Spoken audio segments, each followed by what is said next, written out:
So, as a terrorism expert, let's talk about shots were fired at Vice President Kamala Harris's campaign office in Arizona overnight. There was damage from the gunfire. Thank God nobody was hurt. But I mean, in your book, They Want to Kill Americans, you warn about, as the more heated this gets and the closer we get to the election, this is a real concern, isn't it? I think it's going to be a real concern when you start seeing the polls trend even higher than where they are. Kamala Harris is out of the margin of error on many of these major polls. And I mean, I actually thought this was hilarious this morning. I believe it was a New York Times poll, and they were like, she's up 7. And they were like, well, that's within the margin of error. When it's 7 points inside of the margin of error, you're just saying that.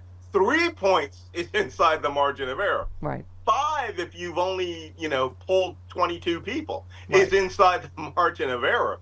But most of these polls have her 2 to 3 points outside the margin of error.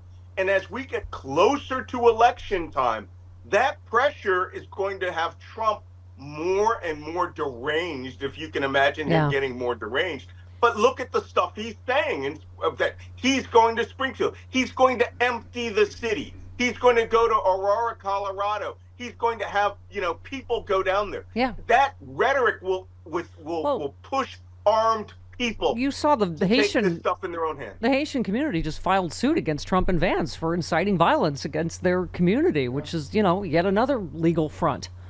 That man said one of the stupidest things I've ever heard the other day. We don't know what language they're speaking. Mm-hmm. French? Oh, boy. English? I mean, Jesus. The problem is it's not just Trump. It's his big mouth, it's Vance's mouth, pushing people with weapons to reflect their frustration through the discharge of firearms. Yeah. That's what we're really worried about. Yeah. And how chilling the rally was when they all started chanting, "Send them back." And these are legal migrants that we invited here on work visas. This is the untouched story of news media today. If there's any one thing you should all be tweeting and hashtagging about, it's what happens when you start rounding up 20 million people, not migrants, 20 million people in the United States. Yeah. When you go to Walmart and they start searching all of you for your cars and demanding your ID cards, are you all willing to put up with that? A lot of people will not let their wives and children be taken away and forced into camps. What did Trump call them? Beautiful wives, beautiful children, and put them into concentration camps. He's promising that, and his audience chanted that, right? Yeah. To take them all away. They're not talking deportation, okay? They are talking roundups, concentration camps, which is going to sweep up all of you. And guess what? If Trump wins, according to the Supreme Court, your rights mean nothing. Yeah. The Constitution will become what he has decided it will be. I wrote a book about this where I called it a constitutional autocracy. Yep. That's where the Constitution will be for his allies and not for you. Yeah, I will be in the Electric Lesbian Zoo.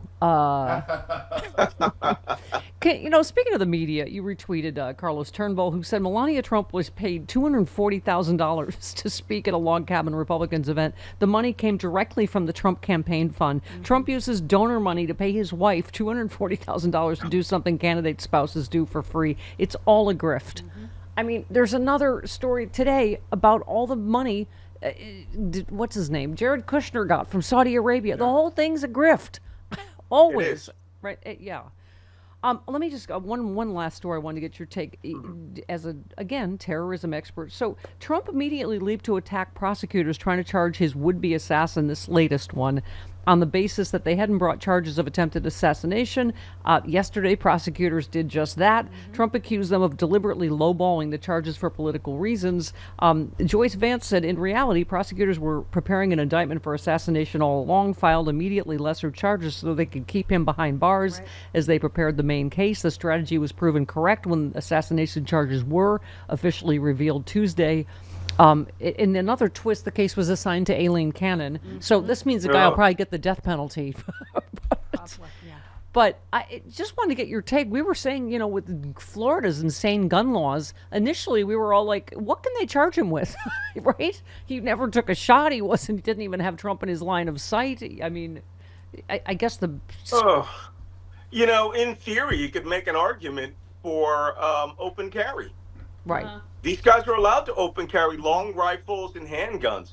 The problem is the idiot was laid up in a sniper's hide, and he was seen by a Secret Service officer who engaged him with fire. Right. He's going to get everything he deserves to get. Yeah. It's the politics of how Trump is using this and using every one of these Republicans. All right, this man was a Vivek Ramaswamy and Nikki Haley supporter. Yeah. And the remote version of this that he supported Ukraine, he was clearly insane. He failed at everything that he'd done up to this point, and I hope they hammer him. Yeah. Hammer him from day to night. He is a Trump voter. He was a Trump voter. And by the way, as you say, Malcolm, lots of Republicans support Ukraine, as most sane Republicans do, right? I mean, so that's not a liberal position. You have two Trump assassins in a row. Yeah. Right? Young kid in Butler, Pennsylvania was a registered Republican. And these people immediately run out and they say, hey, it's the liberals that are doing this, the liberal rhetoric of calling Trump Hitler. Hey, it's very easy. Don't be Hitler. Yeah. Right. Yeah. And don't choose J.D. Vance. None of our rhetoric is doing. That's called freedom of speech. And but when you waltz around with long rifles in public to McDonald's, that's freedom of movement with your Second Amendment. Your own rhetoric. Don't choose J.D. Vance, who called you America's Hitler first, and don't sign a bill letting mentally ill people get guns, which is more importantly what happened in these last two cases. Anyway.